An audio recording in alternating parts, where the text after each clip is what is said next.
My dear friend, आज आप सीखेंगे कि हम अपने एनर्जी को बना करके कैसे रखें। क्योंकि हम कई बार काम करते करते थक जाते हैं, हम ऊब जाते हैं। पढ़ाई करते करते भी ऐसा ही होता है कि हम ऊब जाते हैं, हम थक जाते हैं। तो इसे मेंटेन कैसे किया जाए, तो यही आप देखेंगे। तो वीडियो पूरा देखिएगा। तो पहले देखते हैं हिंदी में, फिर आप इसे देखेंगे इंग्लिश में। ओके, चलिए। कुछ लोगों से वर्क लाइफ बैलेंस नहीं हो रहा है, या फिर वे काम के दौरान ऊब का सामना करते हैं। माने वे काम करते करते ऊब जाते हैं। ऐसा इसलिए होता है क्योंकि वे ब्रेक तब लेते हैं जब उनकी ऊर्जा पूरी तरह से खत्म हो चुकी होती है। कहने का मतलब है कि आप जब काम कर रहे होते हैं तो आपकी पूरी एनर्जी खत्म ना हो, इससे पहले आपको ब्रेक लेना चाहिए। यही कहा गया यहाँ पर। आगे देखिए। सीधे तौर पर देखा जाए तो ये कोई समस्या नहीं है। यहाँ पर कहा गया है कि यह आपकी कोई समस्या नहीं है। अगर आप काम करते करते ऊब जाते हैं, थक जाते हैं, तो सही समय पर थोड़ा ब्रेक लेकर अपने काम को दोबारा एक नई ऊर्जा और ताजगी के साथ किया जा सकता है। माने अगर आप सही समय पर ब्रेक लेते हैं तो आप वही एनर्जी जो आप पहले रखते थे, उसी एनर्जी के साथ और उसी ताजगी के साथ आप अपने काम को कर सकते हैं। कब? जब आप सही समय पर ब्रेक लेते हैं, आराम लेते हैं। ओके, एक बार मैं पुनः पढ़ देता हूँ। ओके, कुछ लोगों से वर्क लाइफ बैलेंस नहीं हो रहा है, या फिर वे काम के दौरान ऊब का सामना करते हैं। ऐसा इसलिए होता है क्योंकि वे ब्रेक तब लेते हैं जब उनकी ऊर्जा पूरी तरह से खत्म हो चुकी होती है। सीधे तौर पर देखा जाए तो ये कोई समस्या नहीं है। यही सही समय पर थोड़ा ब्रेक लेकर अपने काम को दोबारा एक नई ऊर्जा और ताजगी के साथ किया जा सकता है। अब यहाँ पर आप चित्र में देख सकते हैं कि आपको रुकना कहाँ पर है। बीच वाला आप देख रहे हैं, वहाँ पर आपको रुकना है। जो लास्ट वाला आप देख रहे हैं, उतना माने एनर्जी कम नहीं कर देना है। ब्रेक लेने का समय है बीच वाला। ओके, चलिए अब आप इंग्लिश में देखिए। Some people are not able to maintain work-life balance, और they face boredom। boredom का मतलब होता है, इसे आप निराशा बोल सकते हैं और बोरियत बोल सकते हैं हिंदी में।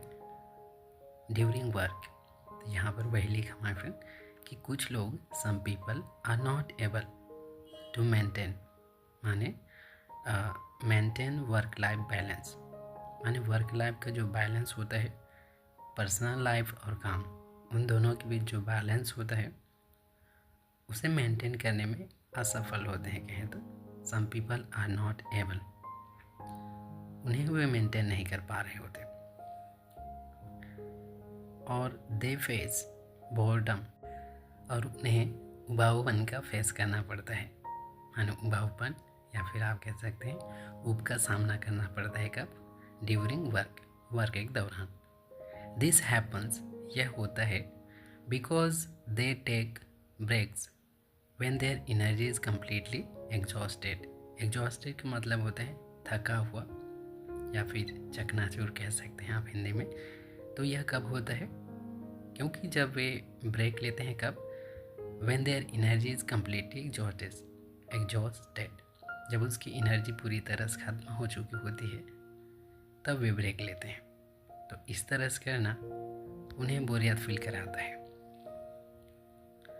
और वे उब जाते हैं। इन दिस प्रिंसिपल, अगर आप इस तरह से करते हैं, इस सिद्धांत में, this is not a problem, लिखा है कि यह प्रॉब्लम नहीं है, यह समस्या नहीं है।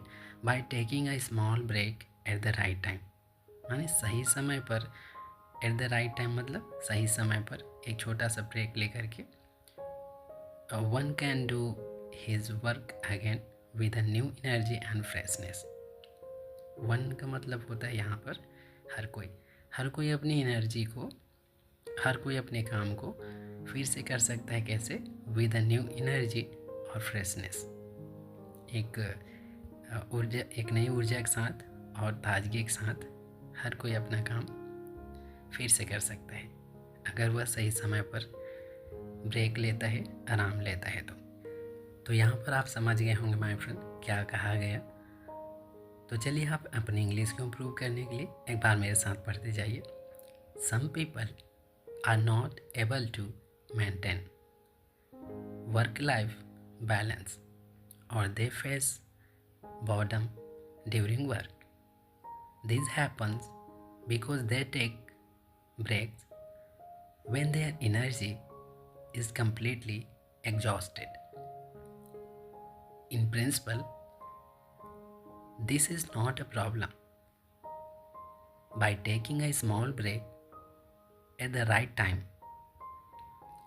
one can do his work again with a new energy and freshness. क्या आपने मेरे साथ पढ़ा? तो आप मेरे साथ ज़रूर पढ़िए। तो यहाँ पर एक चीज़ आपने सीख लिया माय फ्रेंड कि आपकी जो एनर्जी है उसे पूरी तरह से आपको डाउन नहीं होने देना है। उससे पहले आप छोटा सा ब्रेक लें, चाहे आप पढ़ाई कर रहे हैं तो, चाहे आप कोई भी काम कर रहे हैं तो। इस तरह से आप उबाऊ नहीं महसूस करेंगे और न ही आप थकेंगे। आपकी एनर्जी बरकरार रहेगी, आप ताजगी महसूस करेंगे। और कब आपको ब्रेक लेना है, आपने चित्र देखा होगा तो आपने समझ लिया होगा। माने आपकी एनर्जी को पूरा डाउन नहीं होने देना है, उससे पहले आप ब्रेक ले सकते हैं। उसके बाद अगर ब्रेक ले रहे हैं, माने आपकी एनर्जी बहुत डाउन हो चुकी है, तो इस तरह से अगर आप ले रहे हैं ब्रेक तो आप उबाऊ महसूस करेंगे या फिर आप थका हुआ महसूस करेंगे। तो अब आप समझ ही गए होंगे कि आपकी एनर्जी पूरी तरह से डाउन नहीं होने देना, उससे पहले आपको ब्रेक ले लेना। तो आप इस वीडियो को 1-2 बार ज़रूर देखिए, जितना आप सुन सकते हैं उतना सुनिए, क्योंकि यहाँ पर आपकी समय की बर्बादी नहीं है। जितना आप सुनेंगे आपकी इंग्लिश इम्प्रूव होगी, आपकी नॉलेज इम्प्रूव होगी, आपका कॉन्फिडेंस लेवल बढ़ता जाएगा। और इन्हें पढ़िए ज़रूर माय फ्रेंड, इन्हें 1-2 बार ज़रूर पढ़िए, खुल के पढ़िए। और यहाँ पर मैंने आपको पढ़ करके सुनाया है कैसे पढ़ना है, तो यहाँ पर आप पढ़ करके, और ये भी आप यहाँ पर देख सकते हैं कि इंग्लिश सेंटेंसेस कैसे बने हुए हैं, और इस तरह से आप अपनी इंग्लिश को इम्प्रूव कर सकते हैं, आसानी से आप समझ सकते हैं। तो इसलिए जितना आप सुन सकते हैं उतना सुनिए, जितना बार आप देख सकते हैं उतना बार देखिए, और कई बार भी इसे आप चाहें तो पढ़ सकते हैं। तो चलिए ठीक है, आज के लिए बस इतना ही। हर वीडियोस को ज़रूर देखते रहिए। और हाँ, अगर आपने अभी तक चैनल को सब्सक्राइब नहीं किया है तो मैं फिर कह दे रहा हूँ माय फ्रेंड, जल्दी सब्सक्राइब कर लें, आने वाली हर वीडियो को देखिए। और वीडियो अच्छी लगी हो तो लाइक और शेयर ज़रूर कर दीजिएगा। Thank you for watching. मिलते हैं अगली वीडियो में, तब तक अपना ख्याल ज़रूर रखिए।